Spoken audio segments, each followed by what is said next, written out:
René survived the Battle of Britain and many other adventures, but almost inevitably his time came on the 27th of August 1943. His death, shortly after this photograph was taken, was shrouded in confusion and mystery for several years, something that would have unexpected consequences for me as my journey unfolded.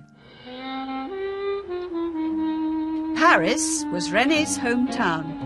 I wanted to know more about his life before the war and to see if any of his relatives had survived. So I decided to visit the places where he grew up and the streets he walked. René came from a well-to-do family. He was born here almost a century ago in the summer of 1914. The Mouchottes ran a successful distillery business, and René grew up in this grand Parisian villa. Today it's an apartment building with no trace of his family here anymore. So my only option was to leave a note at the Mouchotte tomb at the Père Lachaise cemetery in the hope that someone with a connection to René would find it. Incredibly, 4 months later, the note was found by René's sister, Jacqueline, who instructed her son-in-law, Hubert Delisle, to contact me. Well, my mother-in-law found the letter in late October, beginning of November, when she naturally, every year, went to put flowers on the tomb. Mm-hmm. And she called me, and she said, there's this letter, it's in French and English. Somebody wants to make a recording, photographs on the life of René Mouchotte. Mm-hmm. And she was slightly reticent at first. I don't blame until her. I discovered it was you, Jan Leeming, on your email, managed to contact you, and then that was it. Jacqueline agreed to see me, and we met on her 101st birthday.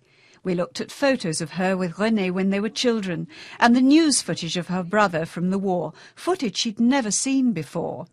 She had fond memories of him as a boy who was always kind and smiling. Toujours de très bons souvenirs.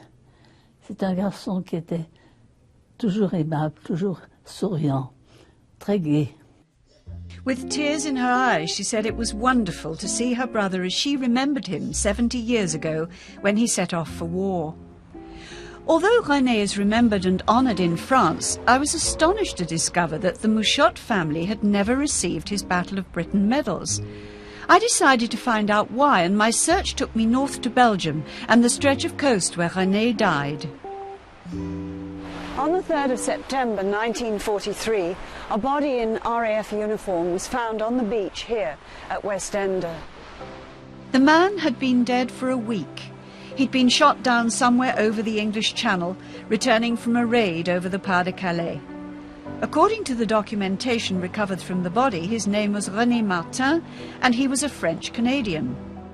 And this is where the body was laid to rest, in the Field of Honour at Middelkerk Cemetery, in grave number 87.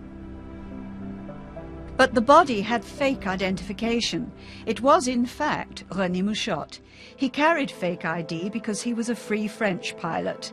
The wartime Vichy government had given orders to execute anyone from France who'd chosen to fight against the Nazis.